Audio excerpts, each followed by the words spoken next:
Alright, welcome to a brief tutorial for how to run the Iowa GIS website for the Landscape Change Lab for Environmental Science Lab here at NICC. This is by no means an exhaustive training, but more just how do you get to the site, how do you open it and run it, and start sort of navigating through it. So this should certainly get you started, but by no means is an exhaustive tutorial. One thing that we should note, this is the website here, ortho.gis.iowastate.edu. So that's where it is, and it should pull up a home screen that looks like this. Click on home, and it takes us here. But what we really want to look at is, again, this is to look at our sites that we're going to be doing for our field notebooks. And so assuming that your field notebook is in the state of Iowa, this is an excellent resource to use to find historical information and pretty fine-grained geographical information about your site. So starting out, I like to start just clicking on the map, and that should basically get things launched into the map. I'll just use the town of Kelmer and the NICC campus as an example. So I'll just zoom in on the map here, or you can also search. Here, let me move my face. There, we can search Kelmer, Iowa, and it'll zoom right to it. And you can see here's a recent aerial photograph of Kelmer, and you can see right here we've got NICC's campus. But what we really are interested in for this portion of the assignment is looking at the collection of aerial photos for our site so that we can track how this landscape is changing over time. And to do that, we go up here and we can see this little icon here that says choose map layers. It looks like a stack of papers or crackers or something like that.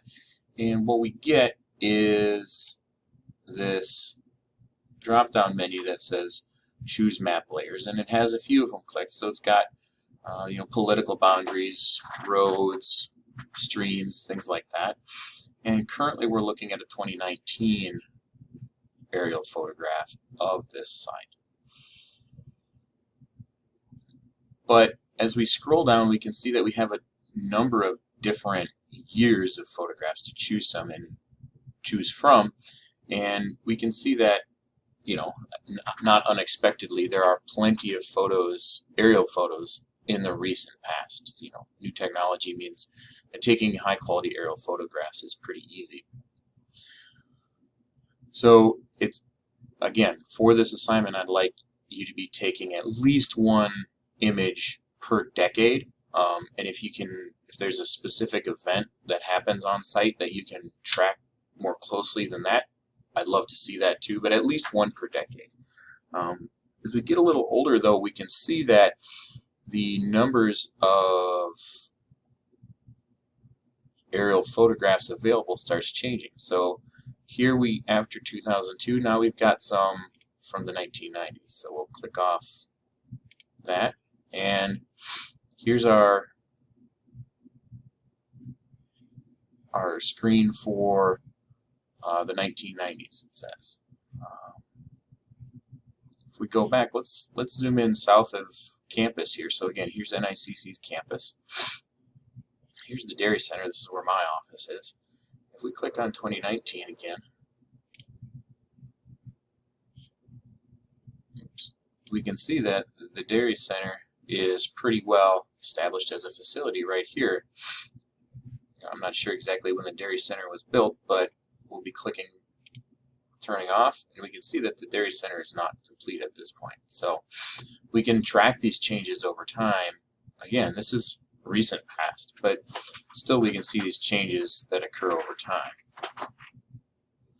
We can go to the 1980s and see we're just clicking on these different these different layers to get these different maps. If we want to look at the 1970s, we can see that in the 1970s, again, it's looking a little different still.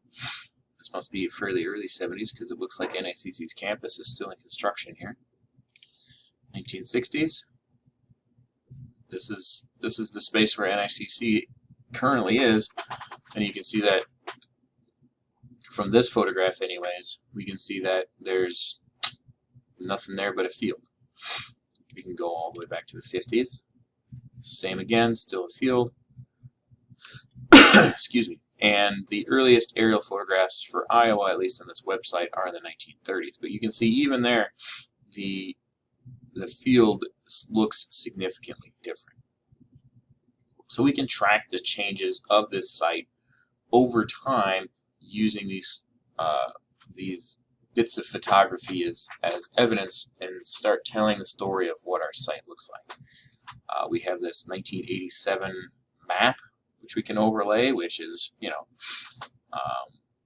more interesting, I would say, than useful. But we can see that, excuse me, we can see though that, you know, at the time there were, you know, these streams and things like that were still in place, and Calmer at least was mapped out. I'm not sure. I'd have to look at the legend of this map and see what this is, but maybe this is a piece of forest or woods or something like that. I'd have to look at and see what the key for this map is. But we can zoom out and we can see that these different landscapes have information. Even in these very old maps, there's still some information, and more historical and interesting than anything for these maps. On the instructions for the mapping assignment, there were a number of other layers that I'd like you to look at. The LiDAR, this one here, this is one that I would particularly like you to look at, and what this gives us is really high resolution topographic mapping in this this well shaded imagery that gives us this really crisp, clear view of what the topography of these areas look like. I mean, this picks up things like terraces on farm fields. You can see the buildings here at NICC and things like that. So you know, if we move around, we can see these different landforms. So here's still Calmer. We can see these terraces on the hillside for as landscape features. So yeah, so really what we're doing is we're clicking around and looking at these different map layers and finding out as much information about our site as we can. And I hope this was helpful, and this gets you a good start. And so if you have any questions, feel free to email me.